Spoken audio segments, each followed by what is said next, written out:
ihalatuka al-a'mala, menundukkan oleh engkau al-a'mala, akan segala perbuatan-perbuatan, ala wujudil faraghi, di atas keberadaan keluangan, al-faragh, kekosongan. Min wa'udatin nafsi, adalah dari kebodohan yang mempengaruhi jiwa, yang merusak hati atau yang merusak jiwa. Jadi maksudnya kita berharap pekerjaan yang sekarang mau kita kerjakan dapat diakhirkan ke waktu yang lain di masa mendatang. Nah, upaya semacam itu adalah termasuk daripada kebodohan diri. Apa yang mampu dikerjakan sekarang jangan dientar-entar. Selama kita punya kesempatan untuk mengerjakan sekarang, kerjakan sekarang. Para ahli Allah, para ahli tasawuf itu tidak ada yang menyia-nyiakan waktunya. Nah, karena setiap waktu itu memiliki haknya masing-masing. Apa yang harus kita kerjakan pada waktu ini adalah bukan pekerjaan yang hendak kita kerjakan di waktu yang lain. Setiap waktu itu punya hak masing-masing. Waktu yang nanti adalah untuk pekerjaan yang nanti akan datang saat itu. Bahkan di kalangan para ahli tasawuf itu jangan kata waktu yang panjang. Setiap nafas yang keluar masuk ke dalam hidung itu, masuknya dan keluarnya itu punya hak masing-masing, sehingga tidak ada sebenarnya waktu yang dapat menggantikannya.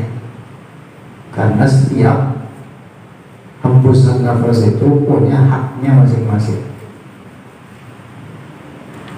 Misalkan dalam kebaikan, dalam berpikir contohnya, maka setiap nafas itu bisa mengandung kebaikan yang itu tidak dapat dibayarkan di waktu yang lain, karena waktu yang lain atau nafas yang lain juga punya hak yang harus dikerjakan saat itu. Jadi kalau dihitung-hitung istilah mengqadha itu ya, itu sebenarnya ada kerugian yang tertinggal. Ya tentu ini pada tingkatan orang-orang soleh tingkatan tinggi. Adapun orang rombongan kita mah ya banyak yang anggur waktu itu, sehingga kalau punya wajib tertinggal gitu. Ditinggal parah dah, dia tertinggal. Lantas kita foto ya kita aman-aman aja deh. Tapi kalau bagi para ahli Allah, ahli tasawuf, orang-orang yang habiskan waktunya dalam kebaikan, kesolehan, ketaatan kepada Allah, itu tidak ada yang terlewatkan barang serembusan nafas pun. Nah, makanya Imam Ibnu Athaillah di sini mengatakan itu. Kata beliau, apa yang mampu kau kerjakan sekarang mahawujudil faragh, padahal kau punya kesempatan untuk bisa mengerjakan sekarang, kemudian kau upayakan diakhirkan, ditempohkan, besok aja, minggu depan aja.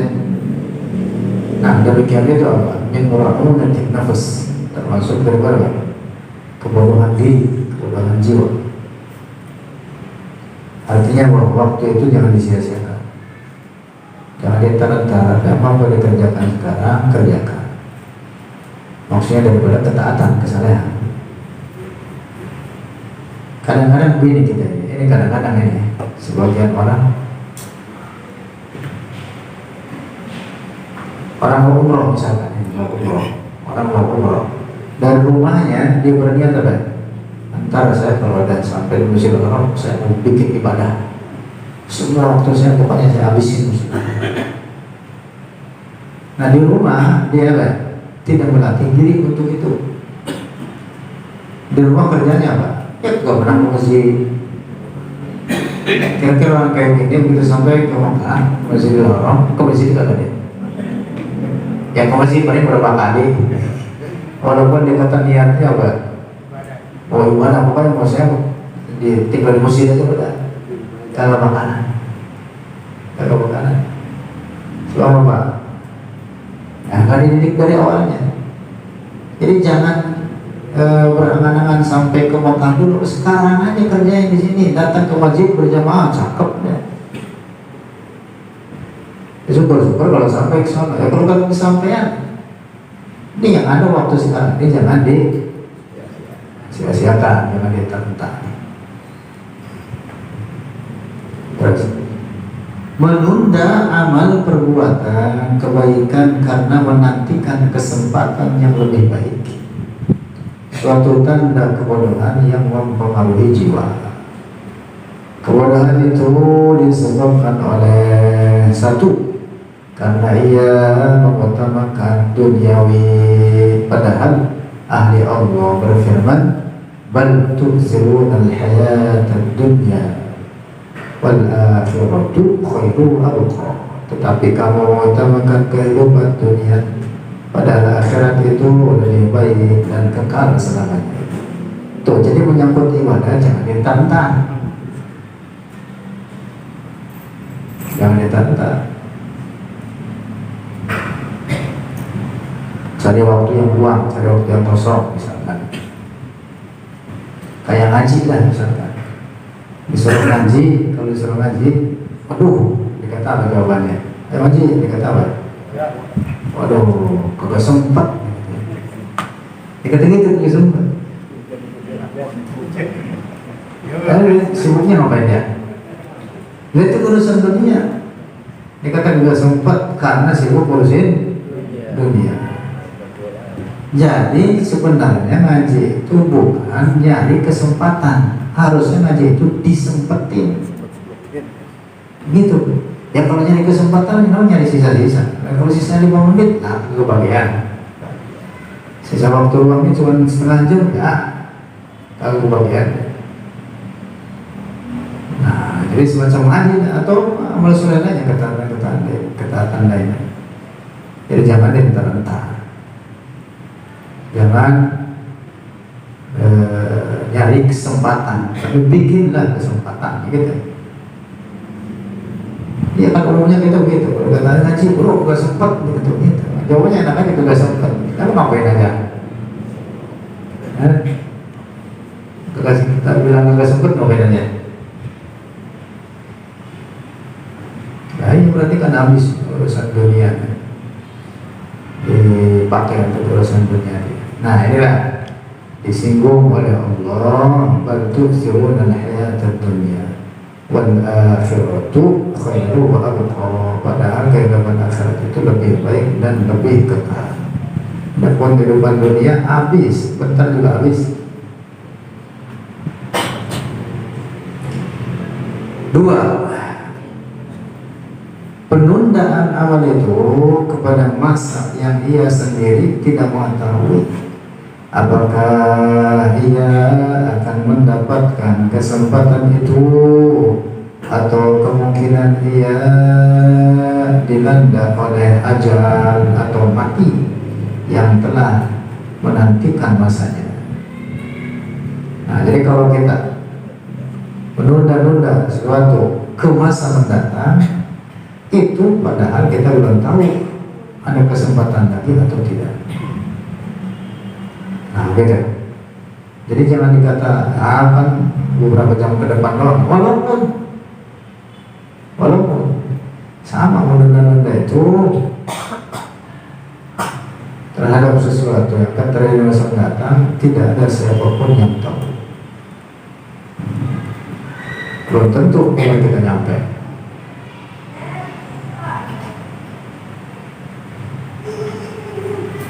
Jangan kata apa yang akan terjadi besok, 1 jam ke depan, gak ada yang tahu.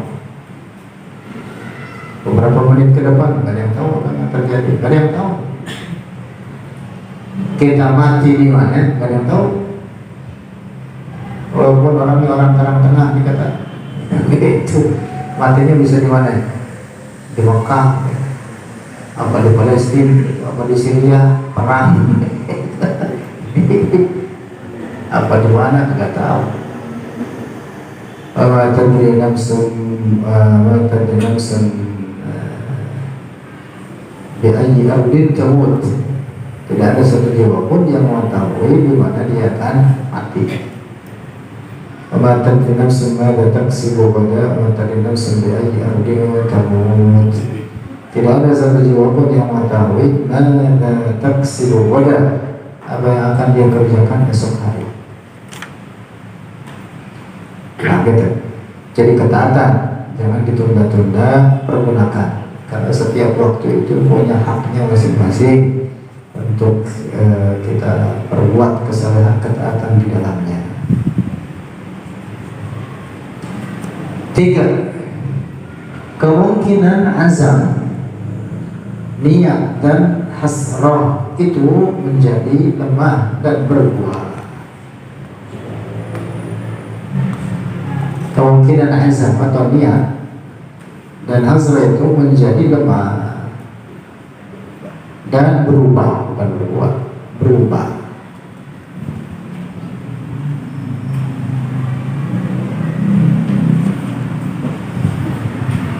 Azam itu artinya tekad. Tekad.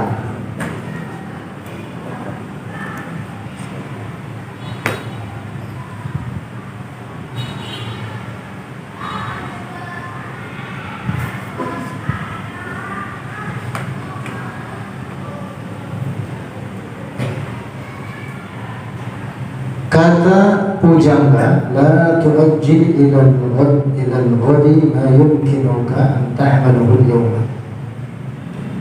Janganlah menunda sampai besok apa yang dapat engkau kerjakan hari ini.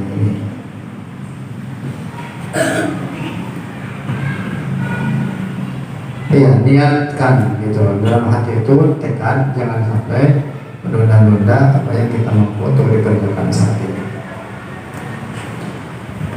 Kerjakan, jangan menunda. Al-waqtu saminun fala tudayyi'hu illa fi nafisih. Al-waqtu, semuanya waktu, saminun, itu berharga. Fala tudayyi'hu, maka janganlah menyia-nyiakan oleh engkau akan itu waktu. Illa fi nafisih, kecuali dalam perkara yang berharga, dalam sesuatu yang berharga. Artinya yang memberikan manfaat bagi diri kita, baik dunia kita atau akhirat kita. Ya sebenarnya untuk mencari dunia apa bahkan dianjurkan. Allah berfirman, wa tabtaghi fima ataqallahu ad-daral akhirata wa la tansa nasibaka minad dunya. Sebutkan itu. Diperintah kita untuk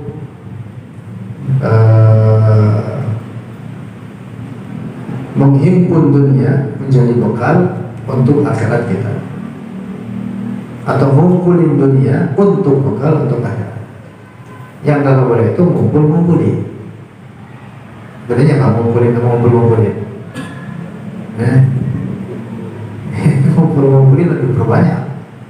Ya, kalau ngumpulin ya sekedarnya sesuai dengan kerjaan dan apa yang dibutuhkan oleh kejawatan semuanya bakal binatu. Nah, jadi waktu itu pergunakan dalam sesuatu yang dapat memberikan manfaat bagi diri kita, baik untuk dunia kita atau untuk akhirat kita. Jangan disia-siakan.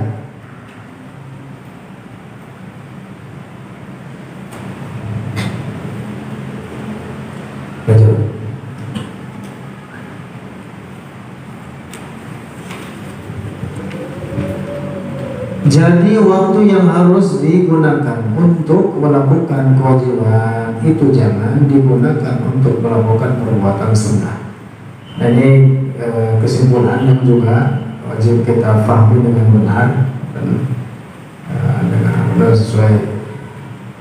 sesuai tuntunannya. Harus dipahami apa yang disebut oleh para ulama dengan istilah maratibul ahkam, tingkatan hukum. Kan hukum itu bertingkat. Pertama wajib, lalu kemudian di bawahnya sunnah. Bahkan perkara wajib pun juga bertingkat. Sehingga para ulama ada menyebutkan istilah aujabul wajibat, wajib yang paling wajib. Itu tingkatan pada posisi nomor 1. Ini harus menjadi prioritas. Nah, tingkatan kedua disebut dengan wajib biasa saja, atau satu wajibat atau wajib pertengahan. Baru kemudian yang ketiga adalah apa? Wajib yang biasa saja. Nah, ini juga dalam mengerjakannya harus punya apa? Harus punya istilah skala prioritas. Mana yang harus didahulukan? Nah, jadi wajib saja bertingkat, apalagi wajib dibanding dengan sunnah. Nah, jangan sampai meninggalkan yang wajib membela yang sunnah. Nah, itu termasuk daripada ihmal. Demikian itu termasuk daripada lalai, termasuk daripada bagian menyia-nyiakan waktu. Nah, jadi wajib harus didahulukan atas perkara yang sunnah. Aja. 27. La tadhlub minhu an yukhrajaka min halatin liyasta'milaka fima siwaha falau aradaka lasta'malaka min ghairi ikhraj. La tadhlub, janganlah meminta oleh engkau minhu dari Allah an yukhrijaka, agar mengeluarkan oleh Allah akan engkau min halatin, dari satu keadaan, liyasta'milaka, supaya menjadikan oleh Allah akan dirimu fima siwa, dalam keadaan yang lain. Falau aradaka, maka apabila berkehendak oleh Allah akan dirimu, lasta'malaka, maka benar-benar Allah menjadikan dirimu dalam suatu keadaan dan baik ikhrajin, dari tanpa mengeluarkan engkau dari keadaan tersebut, dari keadaan semula. Maksudnya begini, ini sama ada kaitannya dengan sebelumnya, bahwa waktu itu semuanya berharga. Tidak ada waktu yang satu dengan lainnya memiliki keistimewaan masing-masing. Sama aja, semua waktu itu semuanya berharga. Tinggal bagaimana kita pergunakannya.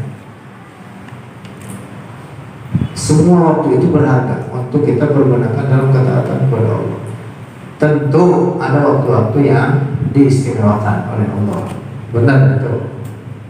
Disebutkan, misalkan malam yang paling utama dalam setahun adalah Lailatul Qadar. Hari yang paling utama dalam setahun adalah hari Arafah. Atau hari yang paling utama dalam seminggu adalah hari Jumat. Bulan yang paling utama dalam setahun bulan Ramadan, misalkan gitu. Atau waktu yang teristimewa dalam 24 jam, yaitu misalkan seperti akhir malam. Itu ada hadis disebutkan gitu.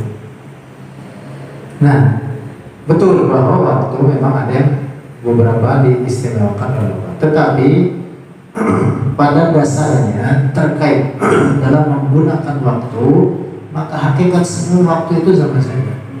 Yang istimewa pun kalau umpama tidak dipergunakan dalam ketaatan di dalamnya, menjadi tidak istimewa. Itu misalnya seperti kalau malam jam 2, jam 3 kita ngapain?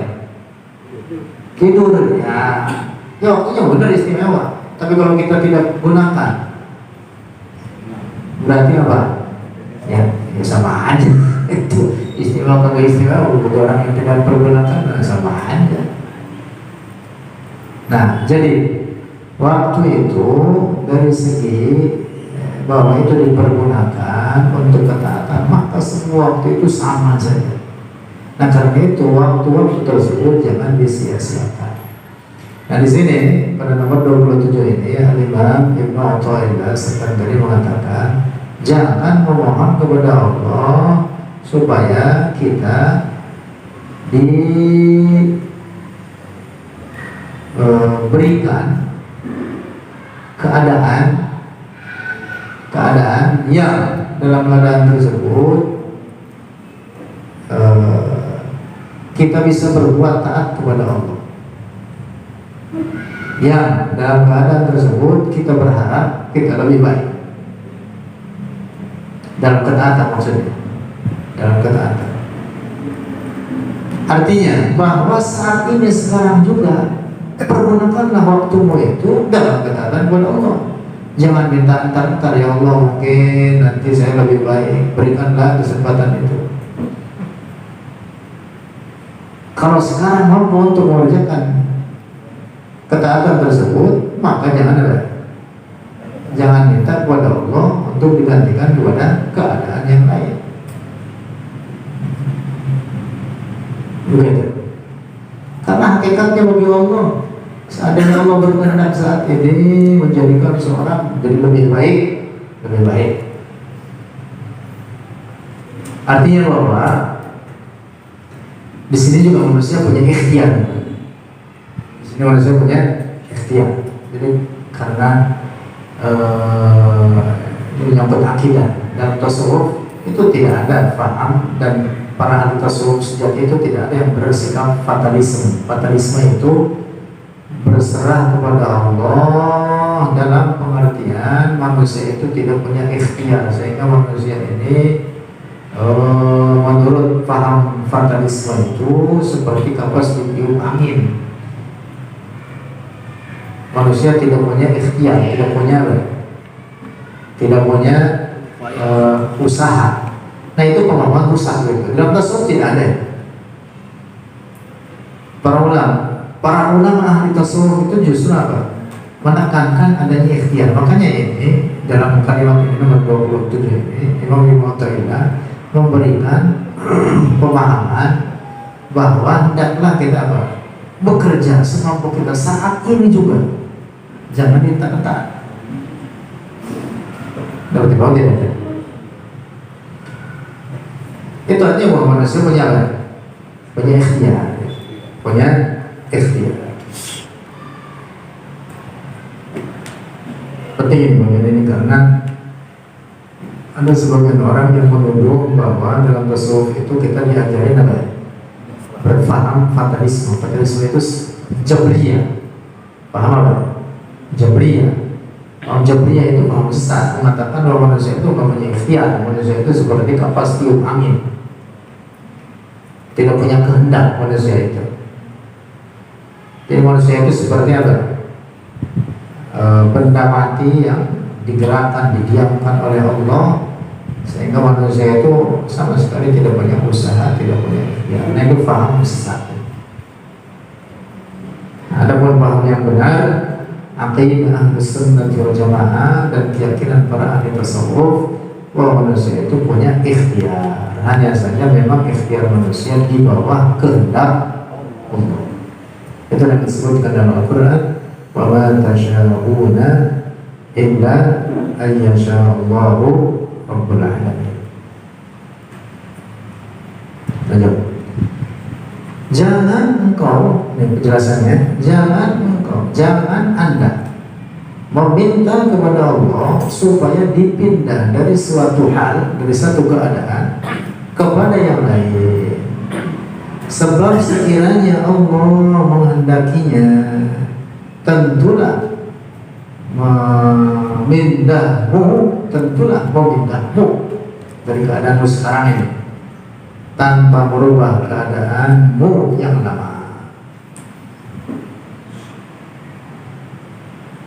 Ya, artinya ini, kerjakanlah apapun dalam keadaanmu sekarang ini, berbagai ketaatan kepada Allah. Jangan minta kepada Allah kepada keadaan atau kesempatan yang lain.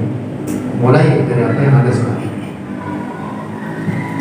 Dalam hikayat ada seorang saleh biasa bekerja dan beribadah. Ada kisahnya. Lalu ia berkata, andaikan aku bisa mendapatkan untuk tiap hari 2 potong roti, niscaya aku tidak susah bekerja dan melulu beribadah. Berangan gitu. Kalau setiap hari ada 2 roti, jadi saya nggak perlu ibadah, nggak perlu bekerja, saya ibadah. Tiba-tiba ia tertuduh dan karenanya ia harus masuk penjara. Dan tiap hari ia menerima 2 potong roti. Jadi kisahkan beneran itu apa yang diangan-angan itu kejadian pada dirinya. Masukin penjara, Allah berkehendak dia masuk penjara, kagak kerja di dalam penjara, setiap hari dapat 2 potong roti. Kemudian setelah beberapa lama ia menderita dalam penjara. Ia berpikir, bagaimana sampai terjadi demikian ini? Tiba-tiba teringat dalam perasaannya, engkau minta 2 potong roti dan tidak minta selamat. Gitu. Maka kami atau Allah memberi permintaanmu itu. Setelah itu ia minta ampun dan membaca istighfar. Maka ketika itu pula pintu penjara terbuka dan dilepaskan dari penjara. Tuh gitu. Jadi itulah bahwa waktu itu semuanya berharga. Waktu itu semuanya berharga.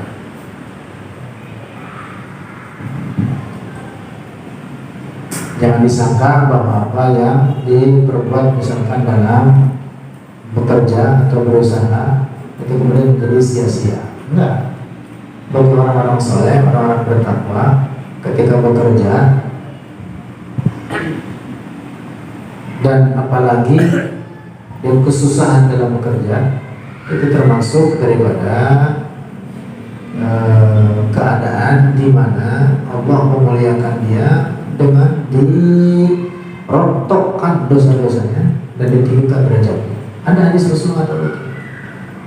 Tidak ada seorang suami dia tertimpa humum. Al-humum itu artinya kesusahan,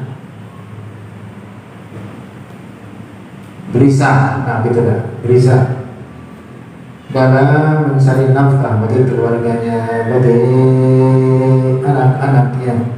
Dia kesusahan sampai banting tulang berkeringat, kecuali apa yang menimpa daripada kesusahan tersebut terhadap dirinya itu meningkatkan derajatnya dan menggugurkan dosa-dosanya.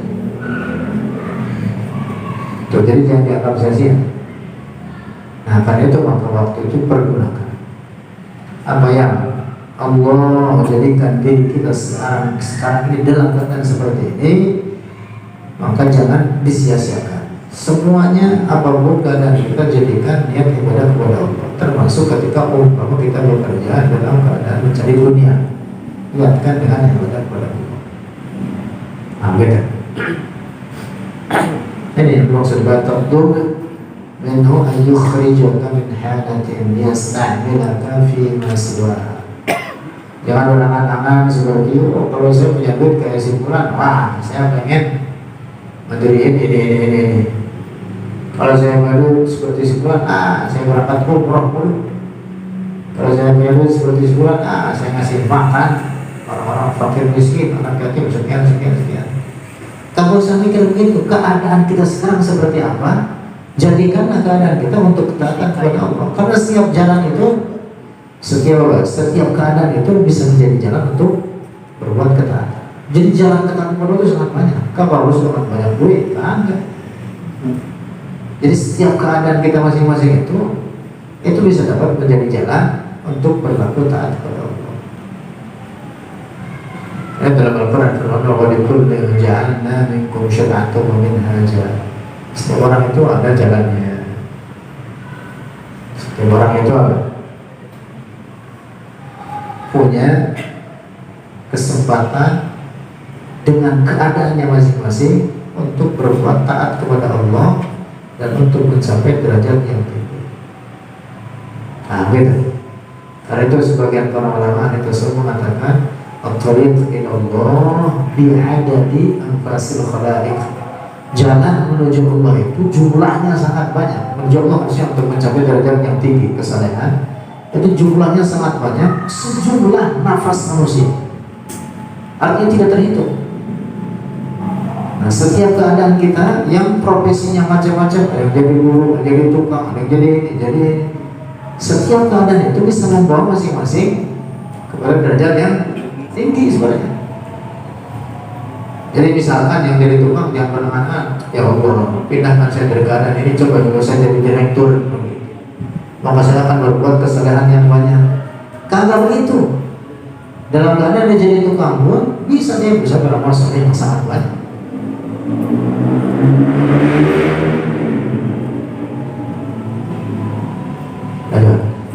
Sebab Allah menjadikan manusia dengan segala hajat kebutuhannya, sehingga tidak usah manusia khawatir atau ragu atau jemu terhadap sesuatu pemberian Allah, meskipun berbentuk penderitaan, bala pada lahirnya. Pada akhirnya itu maksudnya pada wilayah fisiknya, pada zahirnya. Sebab hakikatnya nikmat besar bagi siapa yang mengetahui hakikatnya. Sebab tidak ada sesuatu yang tiada terbit dari rahmat karunia dan hikmah. Tidak ada sesuatu yang tiada terbit dari rahmat karunia dan hikmah. Artinya tidak ada sesuatu yang diciptakan oleh Allah pada alam ini yang sia-sia. Semuanya memiliki hikmah dan faedah masing-masing tersendiri. Jadi keadaan kita walaupun berbeda-beda, jangan dikeluhkan, karena setiap keadaan itu punya kans untuk bisa melakukan ketaatan kepada Allah, punya kesempatan untuk bisa menjadi orang soleh dengan derajat yang tinggi, menjadi orang bertakwa. Gitu. Yang berprofesi apa aja. Nah, jadi semua apapun pada makhluk ini diciptakan oleh Allah dengan hikmahnya masing-masing. Si A dijadikan oleh Allah dengan profesi misalkan tukang cukur, si B jadikan profesi oleh Allah tukang bengkel, si C profesinya jadikan oleh Allah sebagai guru, yang lainnya jadikan oleh Allah misalkan oleh pedagang. Yang perempuan tidak ada yang dikerjakan kecuali di rumah aja ngurusin anaknya, bisa kan? Itu setiap masing-masing dari mereka punya kesempatan untuk bisa melakukan taat kepada Allah dengan keadaannya masing-masing. Tidak ada yang sia-sia. Nah, itulah jadi apa yang dimaksud oleh Imam Ibn Athaillah, illa tatlub minhu an yukhrijaka min halatin yasta'milaka fi ma siwaha. Jadi apa yang keadaan kita sekarang ini, jadikanlah itu kesempatan untuk meraih amal soleh, ketaatan kepada Allah, ridho Allah. Maka segala apa yang terjadi atau semua yang dikehendaki Tuhan serta pilihannya, sedangkan tiada pilihan yang lebih baik kecuali pilihan Allah. Simpelnya gitu. Apa yang dijadikan oleh Allah terhadap keadaan kita sekarang itu adalah pemberian terbaik dari Allah. Maka jangan kemudian ada protes, minta dipindahkan kepada keadaan yang lain. Pengen berubah, saya miskin dulu, pengen berubah, bosan saya miskin, kata begitu. Akhirnya mau beli sedekah, akhirnya mau beli sedekah, nanti kita bosan saya miskin. Padahal kemiskinan itu, kefakiran itu memiliki fadilah, memiliki keutamaan. Karena dalam kitab-kitab itu ada bab-bab yang berisi hadis-hadis Nabi yang disebut dengan bab fadilatil faqr, bab tentang keutamaan fakir. Jadi kefakiran itu bukan sesuatu yang tercela, dan tidak benar pendapat yang mengatakan bahwa kefakiran itu dekat dengan kekufuran. Itu nggak benar, bukan hadis ya, juga bukan perkataan para ulama. Nggak ada di kitab hadis agama, juga nggak ada perkataan para ulama salaf mengatakan gitu. Yang ada orang sekarang aja itu yang ngomong balik, itu pun yang ngaco-ngaco. Lain kebanyakan para nabi itu fakir, kebanyakan para nabi, aghlabul anbiya fuqara, aghlabul awliya, kebanyakan para wali itu adalah orang-orang fakir. Nabi Isa itu sampai gak punya rumah, jangan kata bini, anak, rumah gak punya. Jadi tidur di mana ketemu malam, di situ tidur. Makan di mana dapat makanan, daripada tumbuh-tumbuhan, semacam sayur-sayuran atau bahkan rumputan, itu yang dimakan. Kagak ada yang tok beras di rumahnya, rumahnya kagak ada. Tok beras di rumahnya, apalagi punya atanya yang Nabi Isa, kagak tahu dari mana. Punya ATM.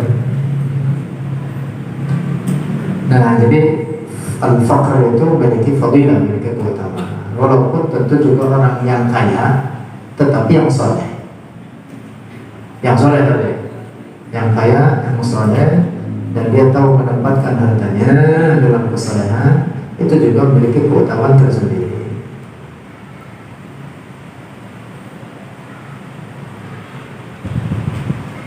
Mana kira-kira yang cakep? Ghaniyun syakir atau fakirun sabir? Ghaniyun syakir, orang kaya yang bersyukur, atau fakirun sabir, orang fakir yang sabar?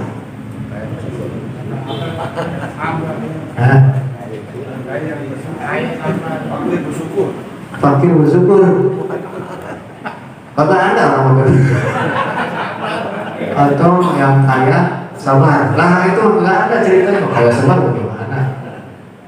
Pilihannya gitu. Ghaniyun syakir, orang kaya bersyukur, atau fakirun sabir, orang yang fakir tapi sabar. Mana yang lebih baik? Kaya. Syukur. Nah, yang kaya pengen kaya kali itu mah. Udah bosan susah. Berarti orang miskin susah, bosan. Bosan susah. Ya, orang kaya bersyukur, saleh, dia menempatkan kekayaannya dalam ketaatan, bukan maksiat, itu memiliki keutamaan besar. Sebagaimana juga orang fakir yang sabar dalam kefakirannya, dia tidak melanggar kewajiban-kewajiban syariat, ya, tidak meninggalkan perkara yang wajib atau melanggar perkara yang haram, itu juga memiliki keutamaan. Sama di keutamaan ini. Di dunia ini orang kaya yang soleh dengan kekayaannya bisa memberikan manfaat lebih banyak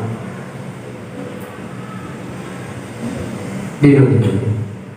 Nah, di akhirat orang kaya yang soleh tentu juga akan selamat. Tapi catatan yang soleh tentu juga akan selamat ketika dihisab pada hartanya.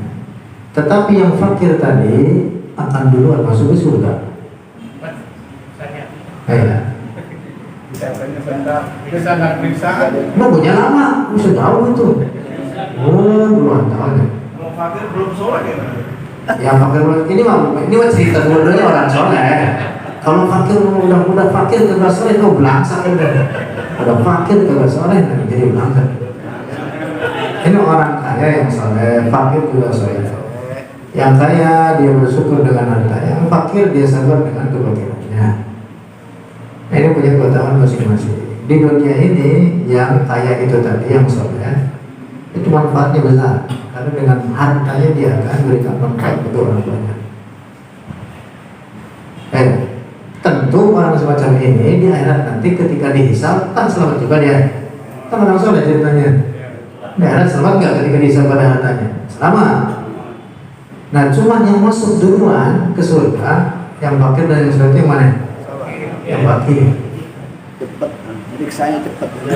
Yang fakir kan soleh juga tadi masuk surga, duluan masuk surganya, dua-duanya masuk surga. Semua yang bulan masuk surga yang mana? Oke. Ada hadis tadi mengatakan begitu. Yadkhulul fuqara qabla al-aghniya bi 500 'am. Sampai jaraknya bisa sampai 500 tahun.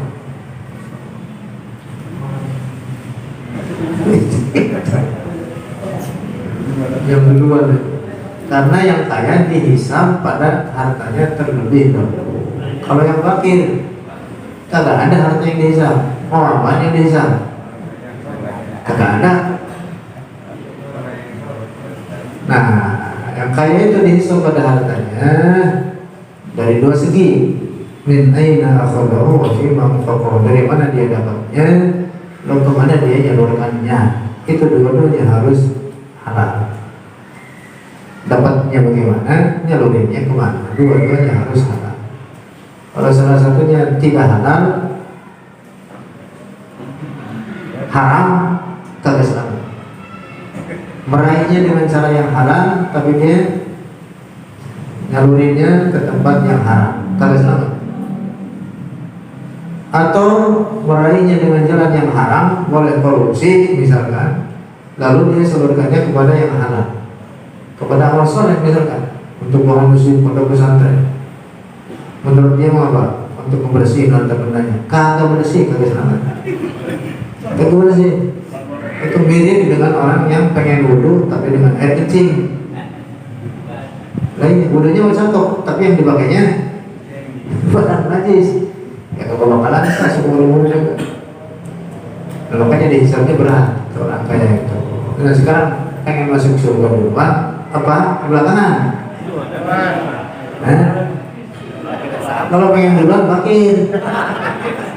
Udah fakir ngadat mulu lagi. Udah fakir ngadat mulu. Udah fakir gak pernah sholat lagi. Orang fakir yang sombong. Wah, itu tadi kepada perkataan Imam Ibnu Athaillah, keadaan apapun semua itu bisa dijadikan jalan untuk meraih keridhaan dari Allah, derajat yang tinggi. Ya jangan jangan berangan-angan yang beda ini pada yang lebih baik. Apa yang keadaan kita sekarang ini pemberian kepada Allah dan kebaikan darinya. Wallahu a'lam bishawab. Astagfirullah.